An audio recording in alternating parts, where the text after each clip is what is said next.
Alright, let me take you back to where it all began. It was at this party, you know, the kind where you're not really excited to go but end up having the time of your life. That's where I met Alex. Our friends, who were hosting, had been trying to set us up for ages. They said we'd hit it off, and damn, were they right. So there I was, standing with a drink in my hand, feeling kind of out of place in a crowd of strangers, when Alex walked over. He had this easy smile and a way of making you feel like you were the only person in the room. "Hey, I'm Alex. You must be the famous Sarah I've heard so much about," he said, extending his hand with a cheeky grin. I remember laughing, the ice in my drink clinking as I shook his hand. "Famous? I think you've been fed some tall tales." "Nah," he chuckled. "Just that you're supposed to be the life of the party." "Well, let's not let the rumors down," I replied, and from that moment, we just clicked. We talked about everything and nothing, from our favorite movies to the most embarrassing things we'd ever done. It felt like talking to an old friend, someone I could be myself with without any pretense. As the night went on, we found ourselves away from the crowd, sitting on the back porch, sharing stories under the stars. It was one of those conversations that felt like it could go on forever. "You know, my friends thought this would be a good setup, but I think they underestimated how much we'd actually get along," Alex said, looking genuinely surprised. I smirked, taking a sip of my drink. "Yeah, I was ready to bail the minute I got here. Glad I didn't." "That makes two of us," he replied, his eyes locking with mine in a way that made my heart skip a beat. Just then, some drunk guy stumbled out onto the porch, breaking the moment. "Hey, you two gonna make out or what?" he slurred, causing both of us to burst out laughing. "Get lost, man," Alex said, not missing a beat, but the guy just wandered off, leaving us in stitches. The night ended with Alex asking for my number. "So, Sarah, can I text you sometime? Maybe continue this conversation without the drunk party crashers?" I grinned, feeling that flutter in my stomach again. "I'd like that," I said, and gave him my number. Walking home that night, I couldn't stop smiling. I had a feeling that this was the start of something special. Little did I know how right I was, and just how much of a roller coaster was waiting for us down the line. The day Alex and I decided to meet his parents, my stomach was in knots. I knew they were well off, living in a world that seemed miles away from my simple upbringing. Alex tried to ease my worries on the drive over, his hand finding mine as he glanced my way. "They're gonna love you, Sarah. Just be yourself," he reassured, squeezing my hand. "Yeah, if being myself doesn't include being a nervous wreck," I muttered, trying to smile. We pulled up to a house that looked more like something out of a magazine than a place where people actually lived. It was massive, the kind of place with more rooms than you'd know what to do with. As we walked up to the front door, Alex gave me an encouraging nod, and we stepped into the lion's den. His mom, let's call her Elaine, greeted us with a smile that didn't quite reach her eyes. His dad, whom we'll call Richard, was more straightforward, offering a firm handshake that felt more like a test of strength than a greeting. "So, you're the girl Alex has been spending all his time with," Elaine said, leading us into the living room. Her tone was polite, but there was an edge to it that made me brace myself. "Yes, Mrs. Jackson. It's so nice to finally meet you," I said, my voice a bit too high-pitched even to my own ears. "Dinner's ready. Let's eat," Richard announced, cutting through the awkward pleasantries. Dinner was an exercise in dodging subtly sharp questions and trying to make small talk that felt like pulling teeth. Elaine was particularly skilled at backhanded compliments. "It's so brave of you to pursue a career in web design, especially coming from such a humble background," she said, her eyes scanning me like I was an interesting specimen under a microscope. "Yeah, well, we can't all inherit a business, can we? Gotta work with what we've got," I shot back, a little more defensively than I intended. Alex shot me a look, a mix of admiration and "please let's not start a war at the dinner table." Richard, for the most part, stayed out of the fray, focusing on his food more than the conversation. But when he did chime in, it was with pointed questions about my intentions with Alex. "So, Sarah, where do you see yourself in 5 years? Still trying to make it in web design, or have you considered something more stable?" I took a deep breath, trying not to let my irritation show. "Well, Richard, I'm pretty committed to my goals. Stability is great, but so is following your passion, right?" The dinner dragged on, with every course feeling like another round in an invisible boxing match. By the time dessert was served, I was mentally exhausted, running on autopilot. On the drive back, Alex was quiet, a storm brewing in his eyes. I'm sorry about that. They can be a bit intense. I laughed, the tension from dinner finally starting to ebb away.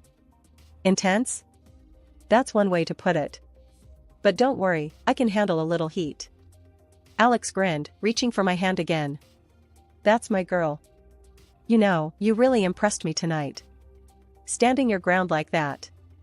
Yeah, well, someone's gotta keep your parents on their toes, I joked, feeling the night's stress melt away in the warmth of his smile. Life with Alex was everything I could have hoped for and more. We married surrounded by those who genuinely cared for us, ready to start our new life together. Almost immediately after, we were blessed with the arrival of our son, a bundle of joy who became the center of our world. Yet, despite the happiness our little one brought into our lives, a shadow loomed over our newfound bliss. Alex's parents refused to accept our son as part of the family. They harbored doubts, unfounded and cruel, about the paternity of our child, suggesting he wasn't truly Alex's. One evening, after we'd put our little guy to bed, Alex and I were slumped on the couch, each nursing a cup of tea, when he dropped the bombshell. Sarah, my mom called today, he began, the words heavy. She's insisting on a paternity test. I choked on my tea, coughing as the words sunk in. She what? My voice was a mix of disbelief and anger. Yeah, I know, it's insane. She's out of line, Alex said, running a hand through his hair, looking as frustrated as I felt. Why now? What's her problem with us being happy? I was fuming, the idea of it all so offensive, so invasive. Alex sighed. She's convinced herself that. I don't know, that our son isn't mine. Says it's for the family's peace of mind. Peace of mind? What a load of crap. I snapped, my temper flaring. And what did you say to that? I told her she was being ridiculous, that it's an insult to even suggest it. But she's adamant. She's even willing to pay for the test, Alex explained, his tone defeated. I stood up, pacing the room, my mind racing. And if we say no? Then she threatens to cut ties, disown me, or worse, drag us through some legal battle. She's bluffing, I think. But Sarah, I don't want this hanging over our heads. I stopped pacing, looking at him, the anger simmering down to a painful realization. So, we just do it? Prove her wrong and shove it in her face? Alex nodded. Yeah. We do it, not for them, but for us. To end this nonsense. The day of the test, we were a quiet storm of nerves and silent defiance. The clinic was sterile and impersonal, the process clinical and cold. We gave our samples, our little guy oblivious to the tension, babbling happily in my arms. On the ride home, Alex tried to lighten the mood. Imagine the look on her face when the results come in. Congratulations, it's a grandson. I couldn't help but snort, despite the situation.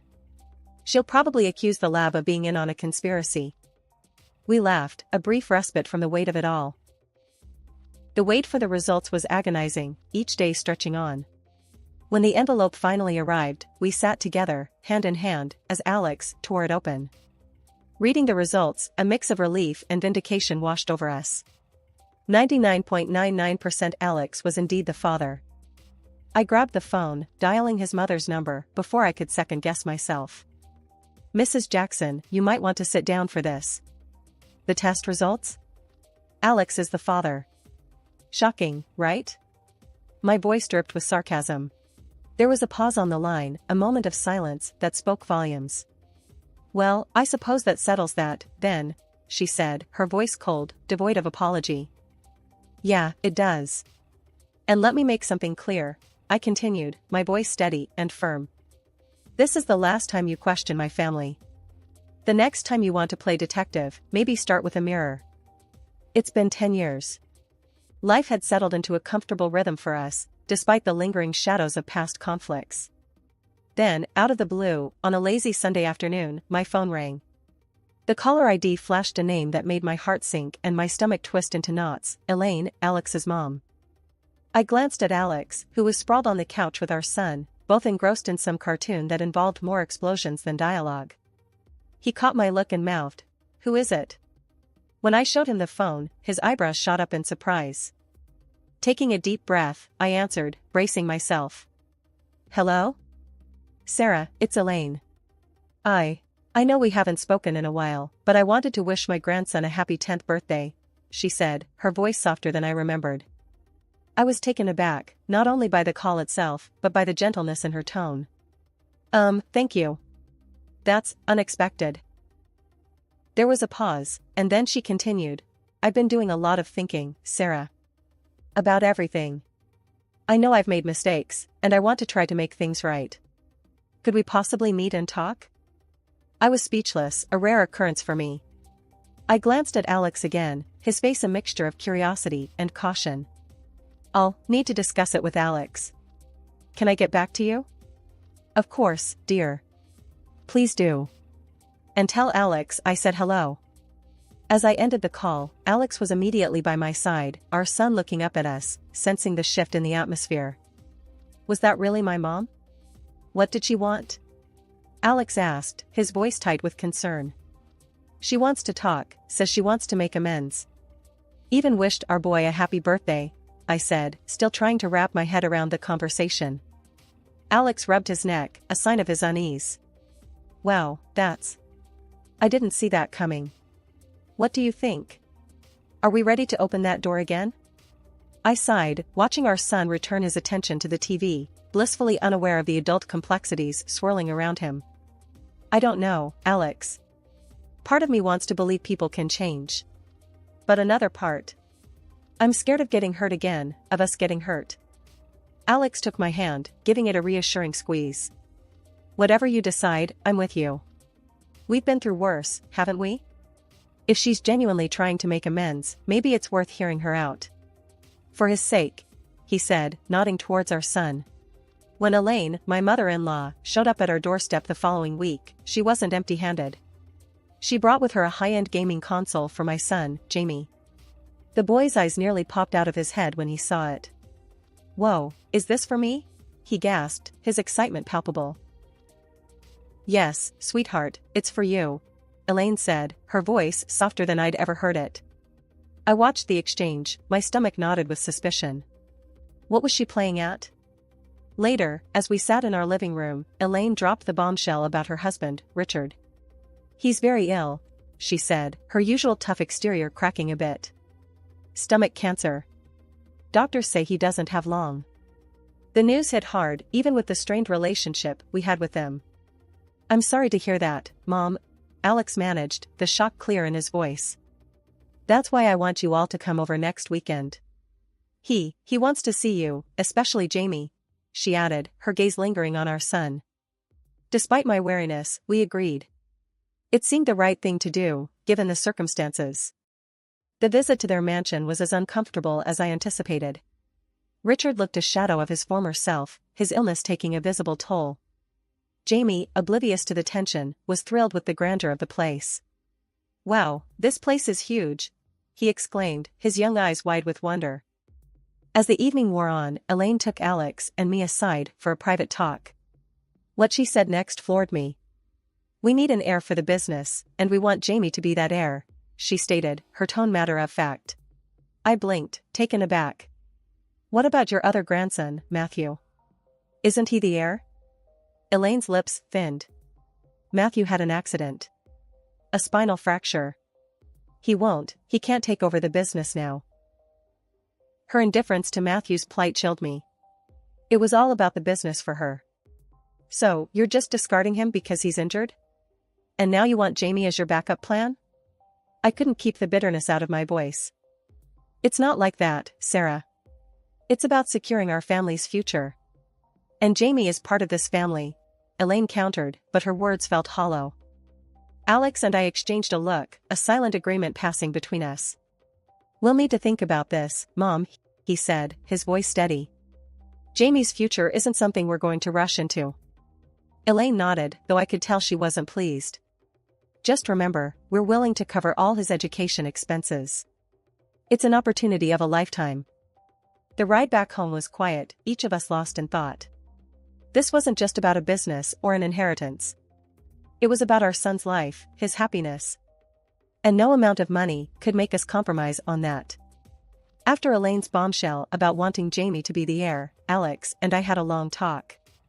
It was late, the kind of hour that blurs lines and softens shadows, making hard truths a bit easier to speak. Can you believe this, Alex? She basically wants to trade in Matthew for Jamie because he's hurt. It's like, I don't know, picking players for some sick game, I said, frustration bubbling up.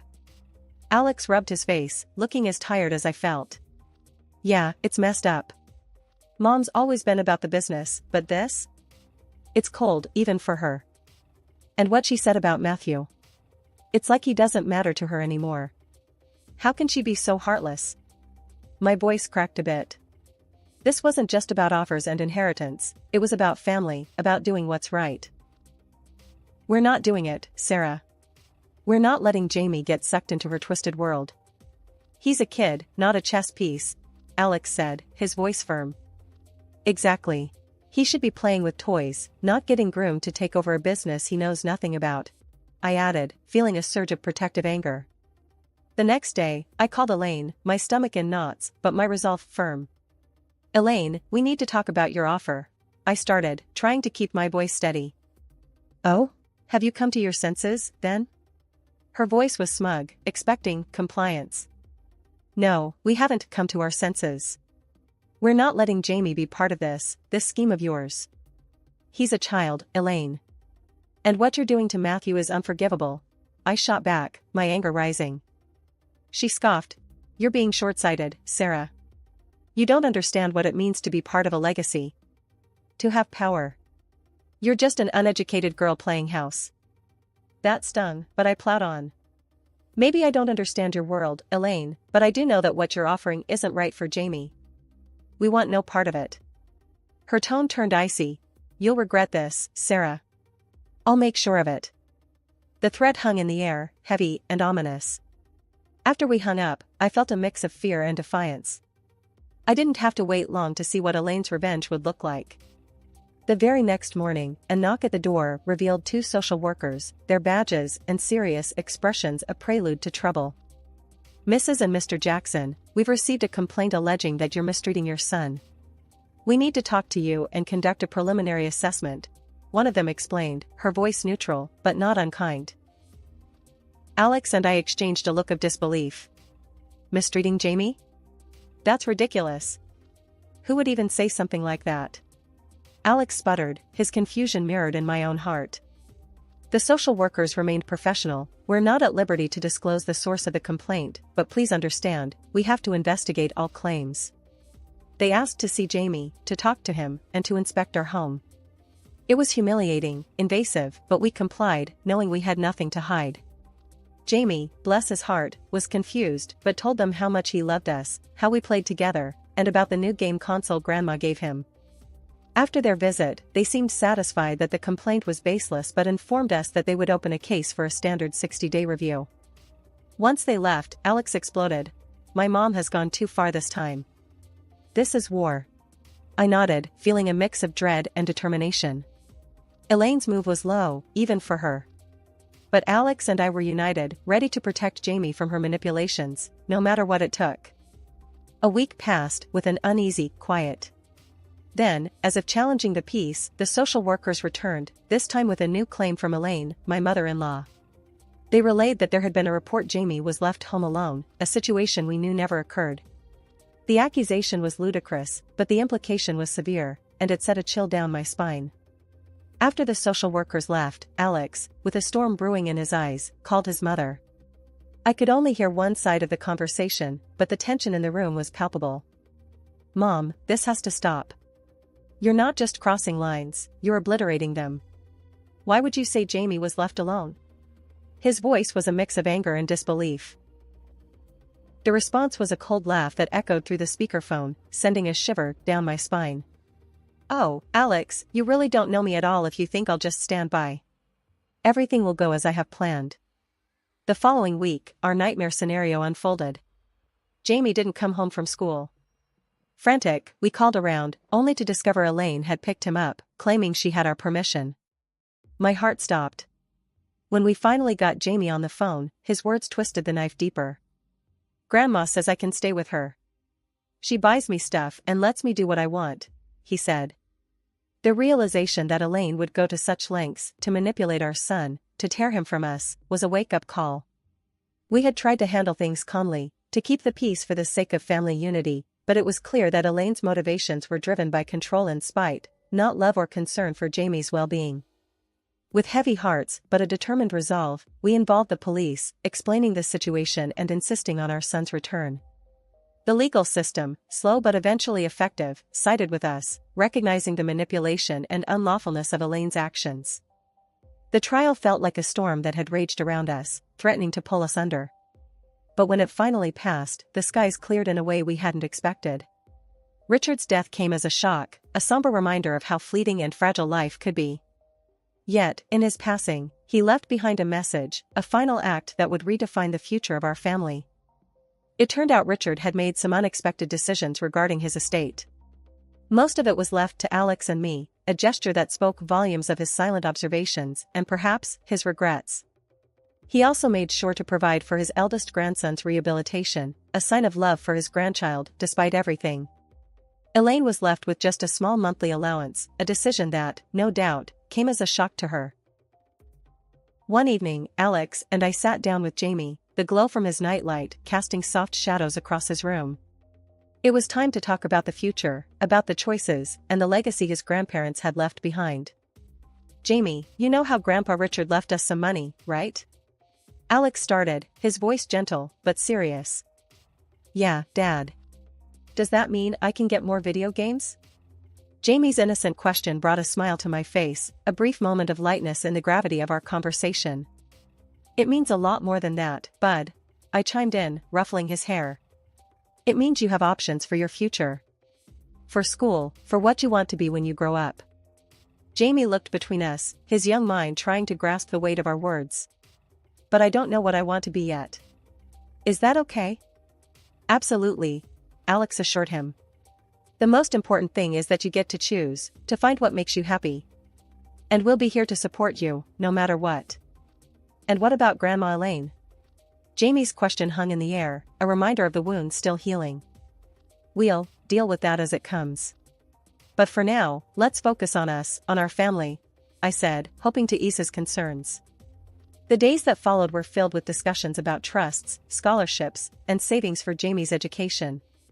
We wanted to ensure that whatever he decided to pursue, the resources would be there to support him. It wasn't just about securing his future financially, it was about giving him the freedom to dream, to explore, and to become whoever he wanted to be. As for Elaine, the relationship remained strained, a bridge partially burned by past actions. Yet, we held out hope that time might bring healing, might soften the sharp edges of conflict and misunderstanding. For Jamie's sake, we remained open to reconciliation, to finding a way forward that could include her, albeit with boundaries firmly in place.